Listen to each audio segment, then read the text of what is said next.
Olá, sejam todos bem-vindos a mais uma live ao vivo diário aí, pessoal. Tudo bem? Se estiverem me vendo bem, me ouvindo bem, me avisem aí através dos comentários. Muito bom.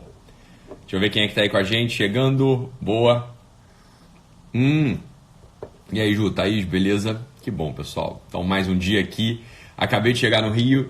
Teve curso em São Paulo agora, né? O curso foi a, não sei que turma é essa, foi a 14ª, 15ª turma do ano aí, do curso presencial para psicólogos, psiquiatras, coaches e intrometidos. Foi muito boa mesmo, o pessoal, né, tava bastante presente lá na turma. E agora, quinta-feira, começa a outra turma, sexta-feira começa a outra turma aqui no Rio de Janeiro, tá bom? Mas tá lotada já a turma do Rio, acho que não vai ter mais vaga, não vai mesmo, assim, acho que não tem ninguém apontando desistência, não tem ninguém falando que, enfim, tá pedindo para passar adiante o ingresso não, né, sei lá qual o nome, né? A vaga, e aí tá fechada já, então no Rio de Janeiro já fechou, aí a próxima turma de pré-psicólogos, psiquiatras, coaches intrometidos, presencial, vai ser em Curitiba, se eu não me engano, em novembro, né? Vai ser em Curitiba, em novembro, tá? Então, beleza. Maravilha. Ótimo, pessoal. Então, vamos lá. Vamos começar aqui. Não tenho avisos para dar, acho que não, mas, bem, não importa. Importa que eu queria falar com vocês aqui agora sobre um assunto, que é o assunto da moralidade média de cada um de nós. O que acontece? É um tema que a gente já tratei de algum modo, de modo colateral, assim, em alguma live passada, né, de modo colateral. No curso a gente fala isso de um modo um pouco mais específico. Mas acontece assim, quando a gente pensa em moralidade, quando a gente pensa em ética e moral, e aí não vale aqui a gente entrar nas diferenças, qual que é a diferença entre ética, qual é a diferença entre moral, realmente não é o assunto da live, realmente não é um assunto que interessa pra gente agora nesse momento. A gente vai tomar tudo como mais ou menos um sinônimo aproximado. E quando a gente pensa nessas coisas, a gente pensa assim, né, os políticos lá de Brasília, eles funcionam de algum modo antiético quando eles roubam, né? E isso seria um dos máximos da falta de ética no país. Nessa chave que rola toda a discussão pública hoje do que é ética, do que é falta de ética, os pobres dos políticos, né? E não fiquem putos comigo quando eu falo de pobres dos políticos. Os pobres dos políticos, eles acabam sendo ali o para-raio de toda essa discussão. O que faz todo sentido, né? Todo sentido, é verdade. Mas já tem vários desvios aí, tem vários desvios de eixo que mostram pra gente que a gente deveria pensar um pouco mais sobre esse assunto. Eu não sou do time que, porque obviamente eu não poderia ser desse time que diz o seguinte, né? Tem um time que fala assim, olha, quem é você para falar da antiética do político lá em Brasília que rouba trilhões? Se você também suborna um guarda municipal, você também suborna, sei lá, um PM, quando te para na blitz e vai querer conferir ali a tua documentação e você dá ali 50 pratas, 20 pratas pro PM, então você não tem moral, você não tem autoridade para falar. Isso é uma asneira, isso é uma ignorância, porque é evidente que existe hierarquia, existe tamanho, existe ordem nesse mundo, e uma coisa obviamente não é do mesmo tamanho da outra. É evidente que um crime de trilhões, um desvio de verba, por exemplo, de trilhões é infinitamente mais grave do que uma corrupção pontual, do que um desvio ali pontual por um PM, enfim, que talvez até esteja cumprindo uma lei injusta e por aí vai. O fato não é essa questão que eu quero dizer. Eu estou falando de uma moralidade pessoal, estou falando de uma moralidade intrínseca. Em primeiro lugar, o que é a moralidade? O que é o cumprimento ético? Do que se trata a disciplina da ética? A ética, para começar, é uma disciplina da filosofia. Então, se você quiser estudar ética, a ética, ela está radicada, ela está instalada numa disciplina maior chamada filosofia. Então a ética está dentro da filosofia, sei lá, assim como a trigonometria está dentro da matemática, assim como a álgebra está dentro da matemática, né? Assim, sei lá, como a geografia física, como a geopolítica está dentro da geografia, a ética, ela está dentro da filosofia. A ética está dentro da filosofia e a gente pode falar de ética de um modo aéreo, de um modo artificial, de um modo abstrato. A gente pode falar de ética ali nas nuvens, a gente pode, sei lá, até pegar livros de ética e começar a estudar, mas eu queria falar aqui pra gente de ética no dia a dia. Eu queria falar pra gente aqui de uma moral no dia a dia, de uma coisa que pega a todos nós, e quando a gente não age deste modo, a gente está agindo de uma forma profundamente antiética. A gente está agindo de um modo que foge ao centro da dignidade do nosso ser, que foge ao centro da dignidade do nosso espírito, que vai fazer com que a gente no final se frustre. Então, em primeiro lugar, a ética, se a gente pegar a ética na sua raiz, ela diz pra gente o seguinte, ela diz pra gente uma única coisa, ela fala assim, olha, existe um desejo, existe uma tentação, existe um desejo do ser humano, existe um lugar pro qual o ser humano que funciona de um modo harmônico, que funciona de um modo ideal, esse é um lugar para o qual ele deveria se dirigir. Esse lugar chama-se felicidade. Esse lugar chama-se felicidade. Então, um ser humano harmônico, um ser humano funcionando, um ser humano ideal, um ser humano que está ali colado à sua dignidade, esse ser humano, ele deveria caminhar para um lugar de felicidade. Então, a ética, ela faz o seguinte, a ética se propõe a uma única coisa, a dizer uma coisa. Olha só, se você pretende ser feliz, que é o que todo ser humano pretende ser, existe mais ou menos, não é uma receita de bolo, não é um beabá, não é um manual, mas existe mais ou menos um código de conduta, umas balizas mais ou menos claras, diante das quais você precisa se orientar. Existem umas balizas mais ou menos claras, diante das quais você precisa se mover, do contrário você vai cair. É como se fosse uma estrada com a neve, de repente, né, a neve tomou a estrada, você já não vê mais direito o meio fio, você já não vê mais aquela linha central, mas é como se tivesse uns marcos laterais na estrada, uns postes brilhando, que mais ou menos te indicassem a posição do trilho, indicassem a posição da estrada, de tal modo que você não caísse no despenhadeiro, de tal modo que você não colidisse com a colina que está ali do lado, você não colidisse com um barranco que está para cima. É mais ou menos a isso que se propõe a ética, isso é mais ou menos o que se propõe a disciplina da ética. E existe um elemento central de toda a ética que eu quero trazer aqui agora pra gente, para que a gente possa entender por que diabos muitos de nós andamos infelizes, muitos de nós andamos ansiosos, muitos de nós andamos no final das contas frustrados com a nossa própria vida, muitos de nós olhamos para a nossa própria história, olhamos para a nossa própria existência e falamos assim, caralho, o que deu errado? Puta merda, por que eu tô com essa sensação? É evidente que existe uma série de elementos que acontecem conosco que a gente não controla. A morte de um filho, a morte de um pai. Escreveu agora aqui pra mim, né, uma seguidora, amiga, uma seguidora que acabou se tornando amiga, porque claro, segue já há tanto tempo, que acabou de noticiar uma tristeza realmente, perdeu os dois irmãos de uma única vez num acidente automobilístico, acabou de acontecer, obviamente ela está desolada, obviamente eu já orei, já rezei por ela, pedi para que o bom Deus conforte a alma da família, a alma dos que ficaram, a alma dos filhinhos que foram deixados, é evidente, óbvio que um elemento desse, um acontecimento desse, entra na nossa história, e ora, bem, a gente não tem controle sobre isso, absolutamente não tem controle, perder alguém desse modo, alguém acidentalmente, a gente não tem controle sobre isso, ora, muitas vezes até passar num concurso público que você queria, mas não está muito no teu controle, porque estudar está no teu controle. Passar no concurso não está. É claro, muita gente diz o contrário, diz bobeirada, fala, se você estudar, você precisa de uma única vaga, porque você é um só e você passa. Mas é claro que não, você pode ser um sujeito que não está tão privado, você não é muito privado, você não é privado, você não foi agraciado com tanta inteligência, você de repente não tem tempo, que você tem que se dedicar a cuidar da tua família, você tem filhos para criar, você já está no outro momento da história, então às vezes você não vai passar num concurso público também, que para você seria muito importante, você queria ser de repente auditor fiscal, você queria ser promotor, você queria ser, sei lá, juiz,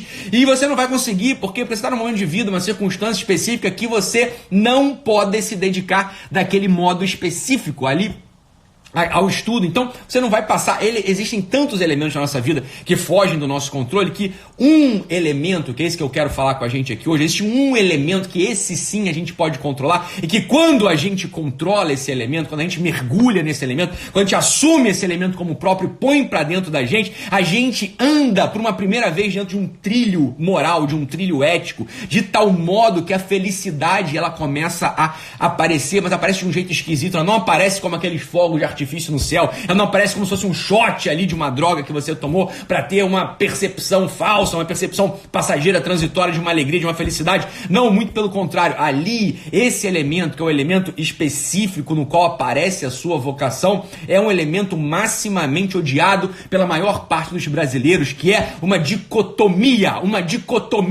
entre o trabalho, por exemplo, Você precisa trabalhar, você precisa cuidar dos seus filhos, você precisa sair de casa para ganhar dinheiro, você precisa ir ao seu escritório e entregar o relatório que foi pedido, você precisa ir ao seu escritório, sentar o rabo na sua cadeira e escrever aquela procuração. Existe para todos nós fomos formados do seguinte modo: existe então um momento que é o momento de trabalhar, e existe um outro momento que é o momento de curtir a vida, existe um momento que é o momento de sentar o rabo e fazer aquela coisa, é chato pra caralho, né? Eu não gosto de fazer, eu tenho que atender gente, eu tenho que, sei lá, apitar o apito, ficar balançando a mão porque eu sou guarda de trânsito, eu preciso, sei lá, eu faço essas coisas porque eu preciso ganhar dinheiro, fazer o quê, né? A gente não pode viver de sol, a gente não pode viver só de poesia, amor e romance, então a gente tem que trabalhar. Mas, graças a Deus, o final de semana tá aí e eu vou aproveitar o final de semana. A verdade é a seguinte, você é uma ignorância, isso é uma idiotice, evidente que uma vida vivida nessa chave é uma vida antiética, é uma vida imoral, é uma vida absolutamente periférica. Por quê? Porque não se compreendeu ainda uma coisa que é a coisa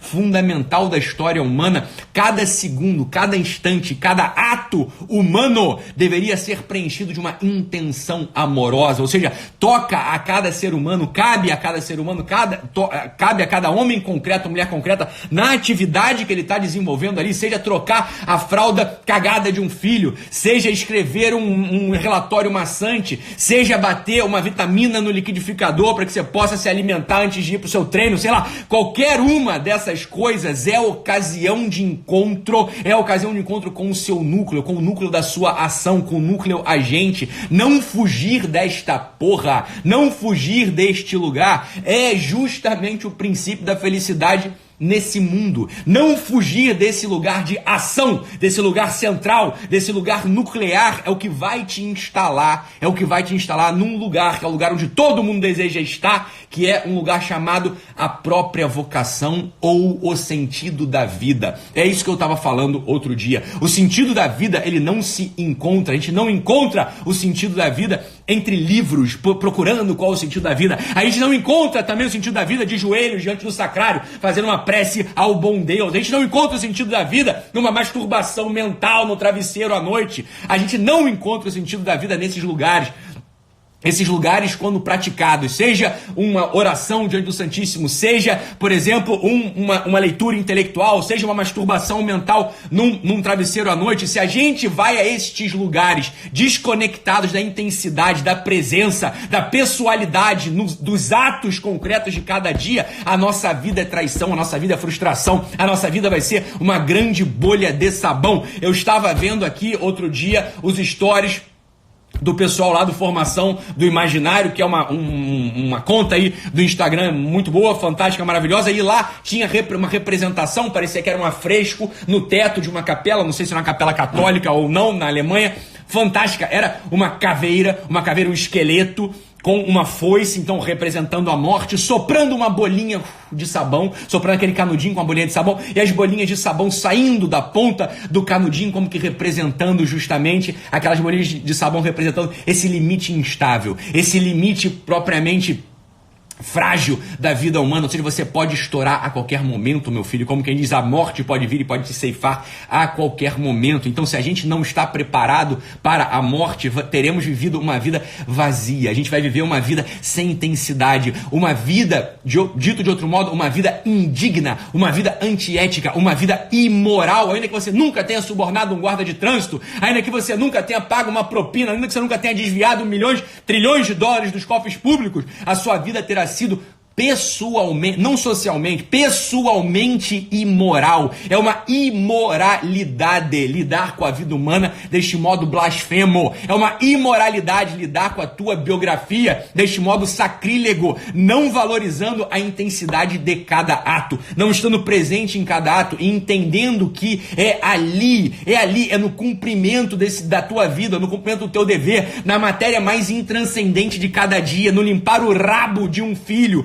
no bater o liquidificador, no bater a vitamina para que você possa ir treinar, no entregar aquele relatório maçante para o seu chefe. É ali que a tua vida acontece, é no beijo que você dá para a pessoa, que você dá na pessoa que você ama, é no abraço que você recebe daquele outro que você sente saudade. É ali que está a intensidade da vida humana e não em outro lugar, não entre os livros, não no teu pensamento, não inclusive na tua oração que você faz na tua capela, na tua igreja, no teu culto. Ali é uma outra atividade, mas a vida humana, ela acontece, a vida humana, ela acontece na narrativa concreta de cada dia. É justamente o viver a presença com intensidade diária, não fugir da tua obrigação sobre tudo, não reclamar da tarefa que compete a você fazer, não reclamar do calor que está lá fora, não reclamar do frio que está lá fora, não reclamar dessa barriga indecente que você tem entre o seu tronco e a sua coxa, não reclamar de uma doença que às vezes te alcança, mas,